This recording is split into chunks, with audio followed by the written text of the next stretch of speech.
Convido os irmãos a abrirem as suas Bíblias em Gênesis 22, a partir do versículo 1. Depois destas coisas, pôs Deus a Abraão à prova. Ele disse: Abraão, e este lhe respondeu: Eis-me aqui. E acrescentou Deus: Toma o teu filho, teu único filho, Isaque, a quem amas, e vai-te à terra de Moriá. Oferece-o ali em holocausto, sobre um dos montes que eu te mostrarei. Levantou-se, pois, Abraão, de madrugada, e tendo preparado seu jumento, tomou consigo 2 de seus servos e a Isaque, seu filho. Rachou lenha para o holocausto e foi para o lugar que Deus lhe havia indicado. Ao terceiro dia, erguendo Abraão os braços, viu de longe o lugar. Então disse a seus servos: Esperai aqui com o jumento, eu e o rapaz iremos até lá, e havendo adorado, voltaremos para junto de vós. Tomou Abraão a lenha do holocausto, colocou sobre Isaque, seu filho. Ele, porém, levava nas mãos o fogo e o cutelo, a faca, a arma onde seria feito, por qual seria feito o sacrifício. No versículo 7, quando Isaque disse a Abraão: meu pai, e respondeu Abraão: Eis-me aqui, meu filho. Perguntou-lhe Isaque: Eis o fogo e a lenha, mas onde está o cordeiro para o holocausto? E respondeu Abraão: Deus proverá para si, meu filho, o cordeiro para o holocausto. E seguiram ambos juntos. E chegaram ao lugar que Deus lhe havia designado, e ali edificou Abraão um altar sobre ele, dispôs a lenha, amarrou Isaque, seu filho, e o deitou no altar em cima da lenha. E estendendo a mão, tomou o cutelo para imolar o filho, mas do céu lhe bradou o anjo do Senhor: Abraão, Abraão. E ele respondeu: Eis-me aqui. Então lhe disse: Não estendas a mão sobre o rapaz, nem lhe faças, nem nada lhe faça. Pois agora sei que temes a Deus, porquanto não me negaste o filho, o teu único filho. E tendo Abraão erguido os olhos, viu atrás de si um carneiro preso pelos chifres entre os arbustos. Tomou Abraão o carneiro, ofereceu em holocausto em lugar de seu filho, e pôs Abraão por nome àquele lugar: o Senhor proverá. Até aqui. Amém? É uma leitura um pouco extensa aqui, de 14 versículos. É um texto muito profundo e é um texto complicado, porque alguém olha para isso e fica escandalizado. Mas Deus está pedindo sacrifício humano. O Deus que eu conheço não pede sacrifício humano. E devemos ter em mente que aqui Abraão, ele estava sendo provado, ele estava sendo desafiado, não sei se é a palavra certa, mas provado. O culto que Deus solicitou a Abraão era o sacrifício do filho dele, o único filho. Todos nós sabemos que ele teve também Ismael, Mas o filho da promessa que Deus fez a Abraão era Isaque. Então, esse sacrifício, esse culto, ele tem alguns aspectos. Abraão, ele foi contra a sua emoção. Abraão, ele foi contra a sua razão. E Abraão foi contra a sua vontade. Tem gente que fala que Abraão foi contra a sua fé. Mas esse quarto ponto talvez esteja equivocado. Porque racionalmente, o sacrifício humano, ele é abominável. Emocionalmente, o sacrifício é de seu filho, do seu único filho. E emocionalmente, aquele homem estaria destruído. Quanto à fé, nós devemos ter um cuidado nessa leitura, porque aqui no versículo 5, então disse a seus servos: esperai aqui com o jumento, eu e o rapaz iremos até lá, e havendo adorado, voltaremos para junto de vós. Os dois iriam voltar. Então, a fé de Abraão, o tempo todo, ele estava crente, né? Ele sabia que o Senhor ia providenciar o cordeiro e que Abraão e Isaque voltariam daquele monte após ter adorado a Deus. Ele não sabia como que ele ia voltar, mas ele cria num Deus que era todo poderoso para que, se Isaque fosse morto, ele poderia ser ressuscitado. Se Isaque sofresse algum mal, o Senhor o restauraria. Mas em nenhum momento a fé de Abraão foi abalada por causa disso. Ele tinha a plena convicção de que a palavra de Deus e as promessas de Deus iriam se cumprir, de um jeito ou de outro, conforme a vontade do Pai. Esse episódio é famoso pelo Jeová Jireh, que no hebraico, na transliteração, Jeová Jireh, Deus proverá. Essa é uma pregação que é muito feita com esse tema do Deus proverá. E hoje eu queria trazer também, além da leitura desse texto, uma história. Leonardo Schultz Cardoso, ele era um jovem garoto, né, já era adolescente ali com seus 14 anos. Em 2008, ele juntou ali uma dupla de rap que ele fazia com um colega seu, e ele ficou muito famoso aqui no Brasil. Vocês, acho que quase ninguém vai conhecer, talvez. Eu que sou ligado à educação física e gosto de esportes, ele é conhecido como Léo Stronda, que ele fazia parte do bonde da Stronda. Ele é fisiculturista, por isso as músicas do grupo dele falavam de musculação, falavam de substâncias que são aplicadas no mundo da musculação, falava de ostentação, de mulheres e de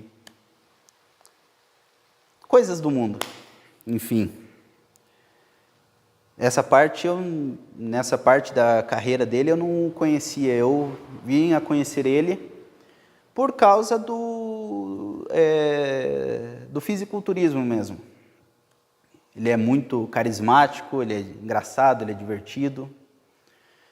E assim ele seguiu no YouTube fazendo diversas visualizações, fazendo muito sucesso. Até que dia 6 de setembro de 2001, aconteceu uma tragédia na vida dele. Ele estava em casa, preparando ali alguns alimentos com a esposa e com amigos, quando ele sentiu um cheiro de gás. Ele sentiu o cheiro de gás, ele se colocou ali na frente, ele foi manusear para tentar amenizar a situação e aquele botijão acabou explodindo nas mãos dele e no seu corpo. Aconteceu que ele queimou 40% do corpo, queimaduras de 2º e 3º grau. Queimaduras de 2º grau é quando existe ruptura de pele. Em 3º grau, quando ele vai mais profundo e às vezes afeta funções motoras. Como ele estava com a mão mais próxima, as mãos eram os pontos mais delicados. Ele tinha um buraco, ele perdeu a tampa das mãos aqui. E fisiculturismo, vocês sabem, né? É um esporte ligado à estética. Ele era um rapaz grande, ele é um rapaz, ele não morreu. Ele é grande, ele é forte, ele tem uma estética a zelar, porque ele tem que expor o corpo, mostrar músculos, coisas que são comuns ao esporte, mas agora ele estava deformado. Ele descreve que quando ele se viu naquela bola de fogo, ele via a pele dele derretendo como se fosse uma vela. E durante os cuidados que ele estava tendo, ele sentia muitas dores e ele sabia que ele estava deformado. E como a vida dele girava em volta disso, ele pensou, eu não tenho mais o que fazer. Minha vida acabou. E ele tentou se matar.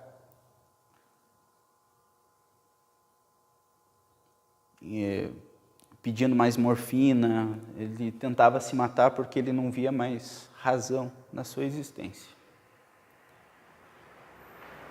Na manhã em que ele,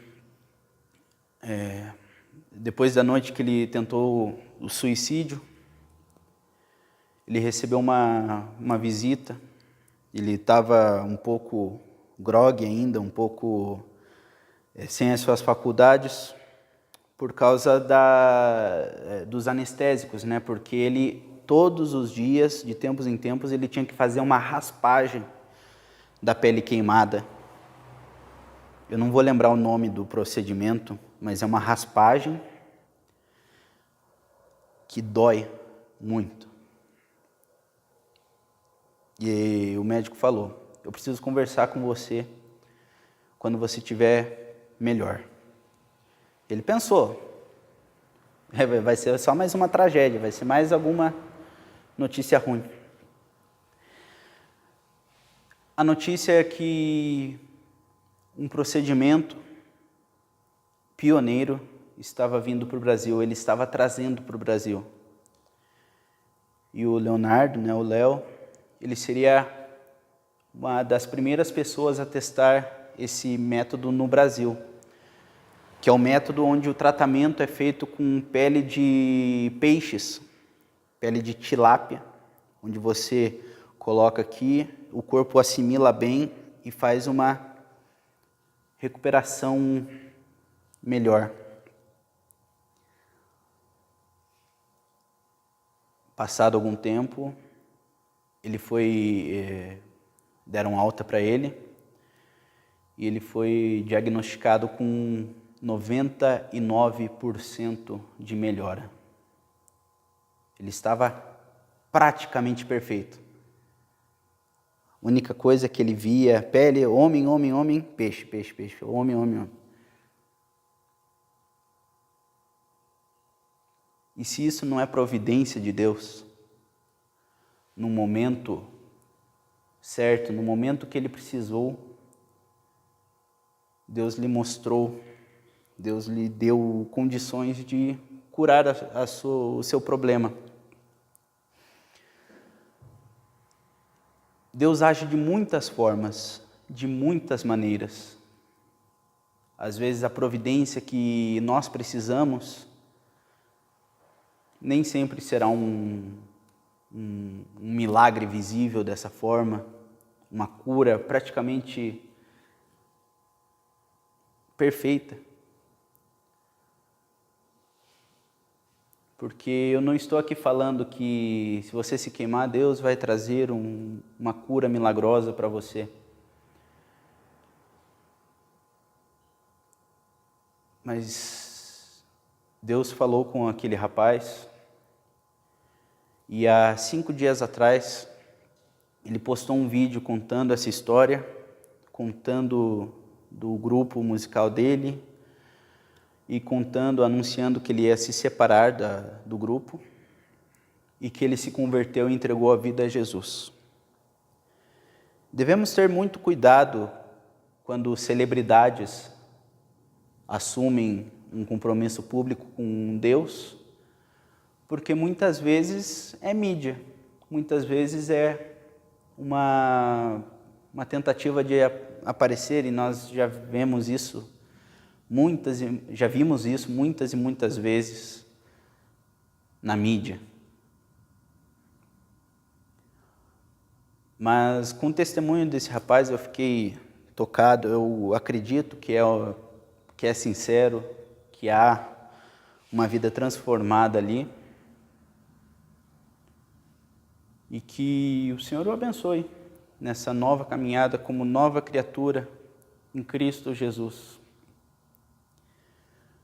A providência de Deus, ela nos cerca o tempo todo.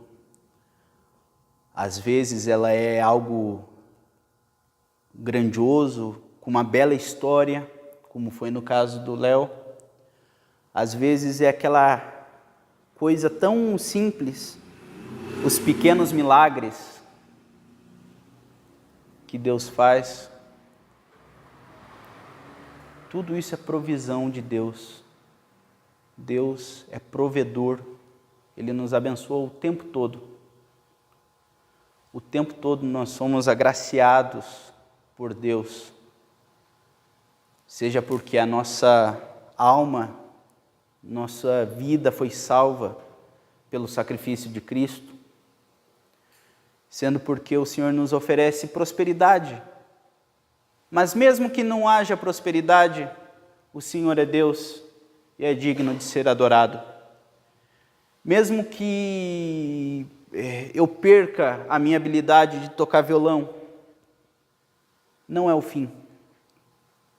A minha vida não acabou por causa disso. A minha vida deve ser dedicada ao serviço de Deus, a serviço do Senhor, como entrega. Muitas vezes os cristãos, na teologia da prosperidade, buscam Deus para receber coisas. E se acham tão grandes que vou na igreja quando der. Se sobrar algum tempo eu vou na igreja. Como se fosse uma grande benevolência que a pessoa está fazendo a Deus estando na igreja. Você não vai na igreja porque Deus precisa de você. Você vai na igreja porque você precisa de Deus. Você vai na igreja para ter comunhão com os irmãos, para conversar, para aprimorar a sua fé, para aprender mais, para crescer. O Léo agora é uma criança na fé. E oremos para que ele cresça e se torne um adulto com maturidade, que ele possa fazer a defesa da sua fé com maior e maior propriedade, lendo a Bíblia, estudando a palavra de Deus. E que seja assim conosco também. Nós estamos aqui para servir a Deus. Abraão ofereceu a coisa mais preciosa que ele tinha. Abraão, ele teve Isaque quando já era muito avançado de idade. Era o filho da promessa, o filho que Deus havia prometido. E dali surgiria uma grande nação. Mas em nenhum momento Abraão se esqueceu disso. Ele sabia que no momento oportuno, Jeová Jireh, o Senhor dará providência. O Senhor dará a provisão para aquilo que eu preciso. Ele estava disposto a entregar o seu filho, mas ele cria que Deus era todo-poderoso para restaurá-lo. Restaurar a vida de Isaque, que seja, restaurar a sua vida, retomar a promessa de Deus. E é essa mesma fé e essa mesma confiança que devemos ter para com Deus. Amém?